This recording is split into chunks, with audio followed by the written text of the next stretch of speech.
कर्नाटक के गवर्नर तावरचंद गहलोत ने एसएसएलसी इम्तिहान में तीसरी ज़ुबान के लिए सिर्फ ग्रेड देने के फैसले पर जामे जायज़े की हिदायत दी है।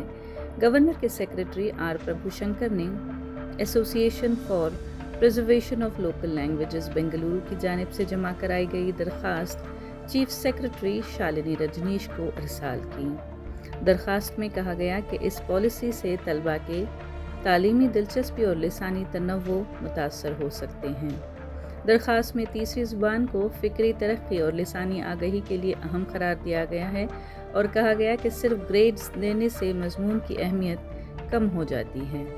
असातिज़ा, वालिदैन और माहिरीन तालीम ने भी इसके तवील मुद्दती असरात पर ख़दशा ज़ाहिर किया है।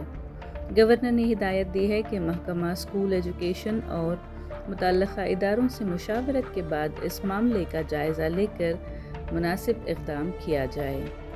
उधर वज़ीर आला सिद्दरामैया ने कहा कि वो हिंदी के ख़िलाफ़ नहीं हैं, लेकिन इसे तलबा पर मुसल्लत नहीं किया जाना चाहिए और जो सीखना चाहें वो अपनी मर्ज़ी से सीख सकते हैं।